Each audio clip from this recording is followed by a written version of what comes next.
2023, 24ல ஒரு வருஷத்துல மட்டுமே இந்த டாப் மோஸ்ட் 19 தடவை அப்படி ஆடி இருக்குது. அப்ப யோசித்து பாருங்க எந்த இடத்துல நம்ம இருக்கிறோம்னு. இதெல்லாம் கண்களுக்கு முன்பாக நடக்கிற அடையாளம். எப்பயோ வருஷத்துக்கு 1, 10 வருஷத்துக்கு 1 நடந்து கொண்டிருந்த பூமி அதிர்ச்சிகள், இந்த 10 வருஷத்துல மட்டுமே அந்த 2025 நீங்க சேர்த்துட்டீங்கன்னு வச்சுக்கோங்க, 1,52,000க்கும் மேற்பட்ட பூமி அதிர்ச்சிகள் நடந்திருக்கு. இந்த பூமி அதிர்ச்சி இதோட நிக்குதான்னு கேட்டீங்கன்னா, எல்லா சேனல்லையும் நீங்க போய் பாருங்க. இந்த இந்தியன் பிளேட்ஸ்ன்னு சொல்லுவாங்க. அது மிகப்பெரியதான பாதிப்பை சந்திக்க போது. இது தொடரும். இன்னும் அதிகமாக தான் இருக்க போகிறது. வருகிற நாட்கள்ல இதை விட பெருசெல்லாம் வரும் அப்படின்னு சேனல்கள்ல சொல்றாங்க. இதை நம்ம எப்படி கணக்கெடுக்கிறோம்? இதெல்லாம் பார்க்கிறோம், கடந்து போகிறோம். அதான் இயேசு கிறிஸ்துவின் வருகைக்கான அடையாளங்களாக மட்டும் அதை நம்ம பார்க்கவே மாட்டேங்கிறோம். அப்ப ஜனங்கள் ரொம்ப ஈஸியா இதை நம்ம கடந்து போகிறோம். நோவா காலத்து மேல உணர்வில்லாதிருந்தார்கள்னு இருக்கு இல்லையா? அதுதான் இப்ப நடைபெற்றுக் கொண்டிருக்கு. ஒரு பக்கம் நாம் ஜெபிக்க வேண்டியது கடமை. இன்னொரு பக்கம் ஆயத்தப்பட வேண்டியது மிக முக்கியம். இயேசு கிறிஸ்துவின் வருகை மிக சமீபம். அத இந்த பூமியர்ச்சிகள் ரொம்ப உச்சத்துல காட்டிக்கிட்டு இருக்கு. இயேசு சொன்ன அதே அடையாளங்கள்ல ஒண்ணு. நம்ம இதுவரைக்கும் யுத்தங்களின் செய்திகளை பார்த்தோம்.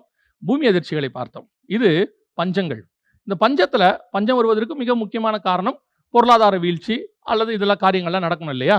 இப்போ பர்ட்டிகுலரா இந்த ஒரு வாரத்துல மட்டுமே மிக முக்கியமான கம்பெனிகள் எல்லாம் மிகப்பெரிய பேரிழப்புகளை சந்தித்திருக்கிறது. இப்ப நீங்க யோசிச்சு பாருங்க, இதெல்லாம் சேர்த்து நீங்க பாத்தீங்கன்னா ஒரு $200 பில்லியன் லாஸ் ஆயிருக்கு 3 மாசத்துல.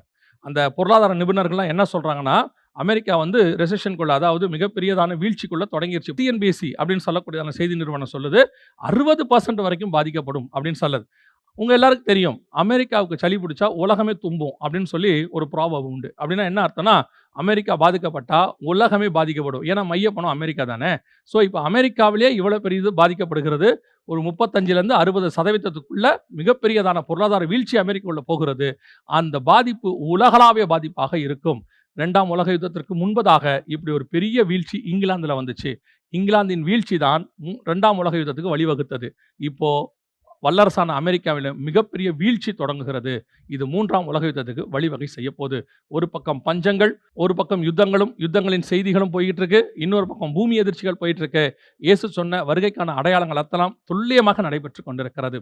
இது எல்லாம் சேர்த்து நமக்கு ஒன்று தான் சொல்லுது, இயேசு வெகு சீக்கிரத்தில் வரப்போகிறார்.